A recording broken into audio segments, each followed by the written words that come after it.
கணவனை பிறரோடு ஒப்பிடுது. அவருடைய சேலரி அவ்வளோ இருக்குங்க, ஏங்க நீங்க இவ்வளோ சேலரி வாங்குறீங்க?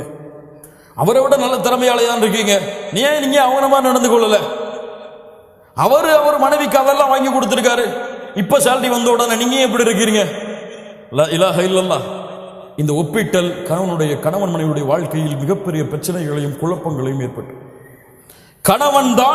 அவன்தான் ராஜா இந்த உலகத்திலேயே அவன்தான் எனக்கு ராஜா, அவனை விட யாருமே கிடையாது என்பது போல் அவனை உணர வைக்க வேண்டும். எனக்கு மிக பிடித்தமானவர் இந்த உலகத்தில் அல்லாஹ்விற்கும் அல்லாஹ்வுடைய தூதருக்கும் பிறகு என்னுடைய கணவன் தான். அதை உணர வைக்க வேண்டும் எல்லா முறைகளிலும், எல்லா இடங்களிலும், எல்லா சூழ்நிலையிலும்.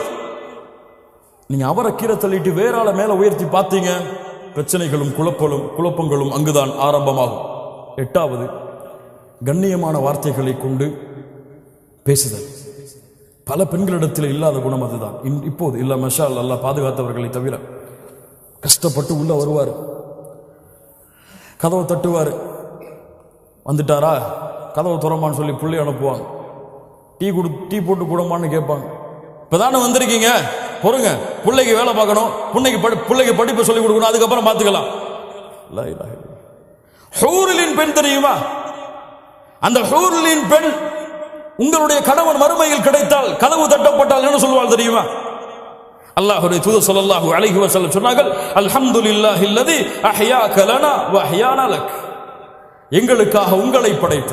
கதவு அப்பதான் திறப்பா நரகத்திலிருந்து வெளியே வந்து, அப்ப அந்த 2 பெண்கள் சொல்லுவார்கள், மனைவிமார்கள் சொல்லுவார்கள், உங்களுக்காக எங்களை படைத்த, எங்களுக்காக உங்களை படைத்த அந்த அல்லாஹ்விற்கே எல்லா புகழும். அவன் அவ்வளவு உச்சத்துல போய் சொல்லுவான். சொர்க்கத்துல என்ன மாதிரி யாருமே கிடையாது இந்த வார்த்தைக்கு பிறகு. லா இலாஹ இல்லல்லாஹ். அஸ்ஸலாமு அலைக்கும் வரஹ்மத்துல்லாஹி வபரகாத்துஹு. வாங்கம்மா, உட்காருங்க, என்ன வேணும், என்ன செய்யணும் உங்களுக்கு, இப்ப எப்படி இருக்குது நிலைமை, சந்தோஷமா இருக்கீங்களா? அழகிய வார்த்தைகளை கொண்டு பழகுதல், பேசுதல், அவனுடைய சூழ்நிலையை புரிந்து பழகிக் கொள்ளுதல், அவனிடத்திலே பேசுதல். 9வது, கணவனுக்கு முன்னால் சப்தங்களை உயர்த்தி பேசுதல் பாவம். கணவனுடைய உள்ளம் நோகும்படியாக நடந்து கொள்ளுதல் பாவம். அல்லாஹ்வுடைய தூதர் ஸல்லல்லாஹு அலைஹி வஸல்லம் கணவனுக்கு அவ்வளவு பணிவை காட்டச் சொன்னார்கள். உங்களுடைய சப்தம் அல்லாஹ்விற்காக உங்களுடைய கணவனுக்கு முன்னால் தாழ்ந்திருந்தால் அல்ஹம்துலில்லாஹ். ஏன்? அது ஒரு மரியாதையாக செய்கிறேன், அதை என் கணவனுக்கு கொடுக்கக்கூடிய கண்ணியமாக கருதுகிறேன். அல்லாஹ் அதை கொண்டு உங்களுக்கு பல மடங்கு கூலி கொடுப்பான். இன்னைக்கு அவங்க பேசினா வீட்டை விட்டே வெளியே ஓடிடணும், அப்படி இருக்கும். இல்ல மாஷா அல்லாஹ் பாதுகாத்தவர்களை தவிர கண்ணியத்துக்குரியவர்களே, அல்லாஹ் ரப்புல் ஆலமீன் நம்முடைய நிலைமைகளை சீர்படுத்துவானாக.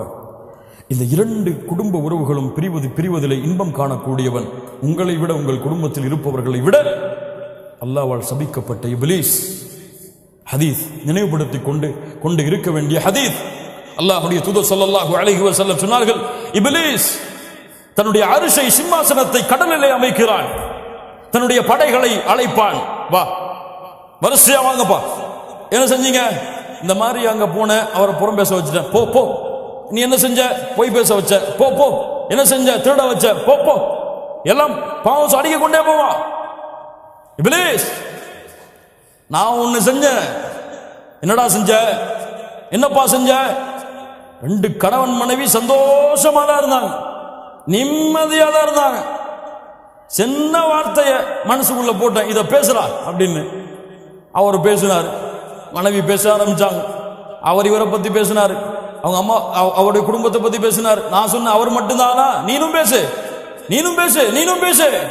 2 பேரும் சந்தோஷமா இருந்தாங்க. 2 பேரையும் பிரிச்சுட்டு நான் திரும்பி சந்தோஷமா வந்துட்டேம்மா. சைத்தான் இறங்கி, வாடா உன்னைத்தான் எதிர்பார்த்துட்டு இருந்தேன் சொல்லி, நீதான் சிறந்தவன், உயர்ந்தவன் என்று அணைத்துக் கொள்வான். வேறும் சில ஹதீஸ்களில் தனக்கு பக்கத்திலே அமர வைத்துக் கொள்வான். இப்லீஸ் உங்களுக்கிடையே நடக்கக்கூடிய சண்டையில் மகிழ்ச்சி அடைகிறான். ஏதாவது சண்டை வருதா, வந்துட்டான்டா இப்லீஸ், அஊது பில்லாஹி மினஷ் ஷைத்தானிர் ரஜீம். உள்ள போறீங்களா, பிஸ்மில்லாஹ். அல்லாஹ்வுடைய தூதர் ஸல்லல்லாஹு அலைஹி வஸல்லம் சொன்னார்கள், உங்கள் வீடுகளிலே நீங்கள் நுழையும் பொழுது பிஸ்மில்லாஹ் என்று கூறி நுழைந்தால், அல்லாஹ்வுடைய பெயர் கூறி நுழைந்தால், ஷைத்தான் சொல்லுவான், இன்னைக்கு நமக்கு இங்க தங்குமிடம் கிடையாதுப்பா, வேற வீட்டை பார்த்து போகணும். அல்லாஹ்வுடைய பெயர் கூறாமல் நினைந்தால் வாங்க வாங்க வாங்க, இங்கதான் நம்முடைய வீடு என்று எல்லாவரையும் அழைத்து உள்ளே உட்கார்ந்து கொள்வான். அல்லாஹ்வுடைய பெயர் கூறாமல் சாப்பிட்டால் அன்றைய இரவு உணவும் அவனுக்கு அங்கேதான். ஷைத்தான் உங்க 2 பேருக்கு மத்தியில இருந்தா சும்மா இருப்பானா? என்ன செய்வான்? ஷைத்தான வீட்டுக்கு வெளியிலேயே பிஸ்மில்லான்னு சொல்லி அனுப்பிட்டீங்கன்னா சண்டை இருக்குமா? பிரச்சனை இருக்குமா? சச்சரவு இருக்குமா? கவலை இருக்குமா? லா இலாஹ இல்லல்லாஹ். கண்ணியமாக வாழ வேண்டிய வாழ்க்கை, மகிழ்ச்சியோடு வாழ வேண்டிய வாழ்க்கை, அன்பையும் பாசத்தையும் மாறி மாறி காட்டி இந்த உலக வாழ்க்கையுடைய அத்துணை கவலைகளையும் மறக்க வைத்து ஒரு மகிழ்ச்சியான மனிதனாக இந்த உலகத்திலே கணவனையும் மனைவியையும் ஆக்குவது இருவரின் மீதும் கடமையாக்கப்பட்ட கடமை. இன்னைக்கு பிரச்சனைகளையும் தலாக்களையும் சச்சரவுகளையும் சண்டைகளையும் அடித்தலையும் இருவரும் மாறி மாறி ஏசுறதிலையும் நடந்து கொண்டிருக்கிறது. இது முசீபா, இது முசீபா, சோதனை. அல்லாஹ் ரப்புல் ஆலமீன் நம்மை பாதுகாப்பானாக. கண்ணியத்துக்குரியவர்களே, அல்லாஹ் ரப்புல் ஆலமீன் சூரா அஹ்ஸாபுடைய 35வது வசனத்திலே முஸ்லிமான ஆண்கள் பெண்களுக்கு சில தன்மைகளை சொல்லுகிறான். அதை கூறி இந்த உரையை நான் முடித்துக் கொள்கிறேன். ஒரு கணவன் மனைவி எப்படி இருக்க வேண்டும்?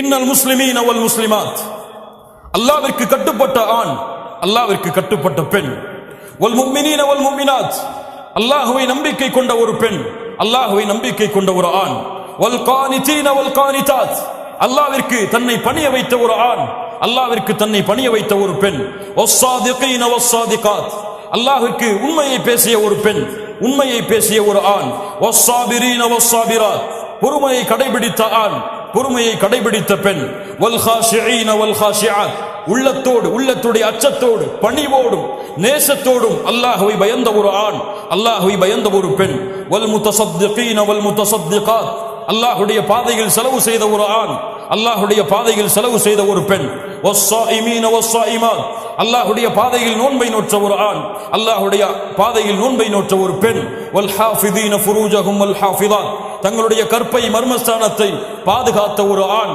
பாதுகாத்த ஒரு பெண், வஸ்ஸாகிரீன அல்லாஹ கஸீரன் வஸ்ஸாகிராத், அல்லாஹ்வை அதிகமாக நினைவு கூர்ந்த ஒரு ஆண், அல்லாஹ்வை அதிகமாக நினைவு கூர்ந்த ஒரு பெண். இவர்களுக்கெல்லாம் அல்லாஹ் ரப்புல் ஆலமீன் பாவ மன்னிப்பையும் மிகப்பெரிய கூலியான யானி அல் ஜன்னா அதையும் அல்லாஹ் வைத்திருக்கிறான். இந்த தன்மைகளுடைய பெண்களாக ஆண்களாக நாம் மாறுவோம். அல்லாஹ் நம்முடைய வாழ்க்கையை சிறந்த வாழ்க்கையாக ஆக்குவான். கண்ணியத்துக்குரியவர்களை, மிக முக்கியமாக ஒரு கணவன் ஒரு மனைவி விரும்பக்கூடிய மிக முக்கியமான தன்மை, இந்த மனைவி எனக்கு மட்டுமே உரித்தானவளாக இருக்க வேண்டும். இவள் சொல், இவள் அழகு, இவள் உரிமை, இவளுடைய கண்ணியம், இவள் கொடுக்கக்கூடிய மரியாதை எனக்கு மட்டுமே கணவன் விரும்புவான், மனைவி விரும்புவாள். இந்த கணவன் எனக்கு மட்டுமே, இவன் பேச்சு, இவன் நடை, இவனுடைய உடை, இவனுடைய கண்ணியம், இவனுடைய மரியாதை, பாசம், நேசம் எனக்கு மட்டுமே. இரு உறவுகளும் அல்லாஹ்வை பயந்து அல்லாஹ்வை அஞ்சிக் கொண்டு தூய்மையாக இந்த உலகத்திலே வாழ்ந்தால், அல்லாஹ்வை பயந்து இந்த உலகத்திலே தன் உலகத்திலே அழகி என்பது யாரும் இல்லை என் மனைவியை தவிர, அழகன் என்பவன் யாரும் இல்லை என்னுடைய கணவனை தவிர, இந்த உலகத்திலே எனக்கு தகுதியானவன், அவன் எதில் குறைந்திருந்தாலும் என்னிடத்திலே மேன்மையானவன் அவனை தவிர யாரும் இல்லை என் கணவன் என்று இரண்டு உறவுகளையும் புரிந்து இந்த பூமியிலே வாழ்ந்தால் மகிழ்ச்சியான வாழ்க்கையை அல்லாஹ் ஏற்படுத்துவான். மகிழ்ச்சியான வாழ்க்கையை நாம் ஏற்படுத்த முடியாது, மகிழ்ச்சியான வாழ்க்கையை நாம் உருவாக்க முடியாது. நாம் முயற்சிக்கலாம், அந்த முயற்சியை நிறைவேற்றுபவன் அல்லாஹ். அல்லாஹ்விடத்திலே அதற்காக பிரார்த்தனை செய்யுங்கள். செய்த பாவங்களுக்கும் குற்றங்களுக்கும் இருவரும் செய்த உறவுகளிலே செய்த நோவினைகளுக்கும் குறைகளுக்கும் அல்லாஹ்விடத்திலே தௌபா செய்து, யா அல்லாஹ் எங்களுடைய வாழ்க்கை மகிழ்ச்சியான வாழ்க்கையாக ஆக்குவாயாக. இந்த உலகத்திலே எப்படி கணவன் மனைவியாக குடும்பமாக இந்த உலகத்திலே வாழ்கிறோமோ இது போன்று நாளை மறுமையிலும் சொர்க்கத்திலும் வாழக்கூடிய வாய்ப்பை எங்களுக்கு கொடுப்பாயாக. எங்களுடைய பிள்ளைகளை சாலிஹான பெண் பிள்ளைகளாக வளர்த்து அவர்களை இந்த மார்க்கத்திற்கு பயன் தரக்கூடிய பிள்ளைகளாக ஆக்கி அவர்கள் எங்களை சொர்க்கத்திலே அழைத்துச் செல்லக்கூடிய கருவியாக மாற்றுவதற்கு அல்லாஹ் எங்களுக்கு உதவி செய்வாயாக என்ற பிரார்த்தனைகளோடு, பாவ மன்னிப்போடு, தௌபாவோடு, எல்லோரும் இந்த விஷயத்தில் ஏதாவது ஒரு வகையில் பாவம் செய்திருக்கும். அப்படித்தானே? யாரும் இதுல பெர்ஃபெக்டானவங்க கிடையாது, எல்லாரும் பாவம் செய்திருக்கும். ஒரு நிமிடம் உட்கார்ந்து அல்லாஹ்விடத்திலே தௌபா செய்து யா அல்லாஹ் இனிமேல் என்னை மாற்றிக்கொள்கிறேன், என் மனைவியிடத்தில் கண்ணியமான முறையில் நடந்து கொள்கிறேன். இப்போவே வாட்ஸ்அப் போடுங்க, ஐ லவ் யூ அனுப்புங்க, அவங்க உங்களுக்கு அனுப்பட்டும் ஐ லவ் யூ டூன்னு. அல்ஹம்துலில்லாஹ் மகிழ்ச்சியான முறையில் இந்த சபையிலிருந்து கலைந்து செல்வோம். அல்லாஹ் ரப்புல் ஆலமீன் அந்த மகிழ்ச்சியை மறுமை வரை அல்லாஹ் நீட்டிப்பானாக. நாளை மறுமையிலும் சொர்க்கத்திலும் அல்லாஹ் அந்த மகிழ்ச்சியை பன்மடங்காக ஆக்கி அல்லாஹ் மறுமையிலும் குடும்பங்களோடு வாழக்கூடிய வாய்ப்பை கொடுப்பானாக. அல்லாஹ் ரப்புல் ஆலமீன் எப்படி இந்த இடத்திலே என்னையும் உங்களையும் அவனுடைய அருளால் ஒன்று குட்டினானோ அது போன்று அல்லாஹ் ரப்புல் ஆலமீன் நம்மை ஜன்னத்துல் ஃபிர்தௌஸிலே, அதிலும் குறிப்பாக அல்லாஹுடைய தூதர் முஹம்மது ரசூலுல்லாஹ் ஸல்லல்லாஹு அலைஹி வஸல்லம் அவர்களோடும் அவர்களுடைய குடும்பத்தார்களோடும் அல்லாஹ் என்னையும் உங்களையும் உலக முஸ்லிம்களையும் ஒன்று கூட்டுவானாக. இவ்வளவு சிரமத்திற்கு பிறகும் இவ்வளவு பெரிய தூரத்திற்கு பிறகும் அழைப்பை ஏற்று மார்க்கத்திற்காக, மார்க்க பணிக்காக, மார்க்க இல்மிற்காக தேடி வந்த உங்கள் அனைவருக்கும் அல்லாஹ் ரப்புல் ஆலமீன் சொர்க்கத்தையும் அவனுடைய அருளையும் அல்லாஹ் கூலியாக கொடுப்பானாக. நம்முடைய குடும்ப வாழ்க்கையை அல்லாஹ் சீரமைப்பானாக.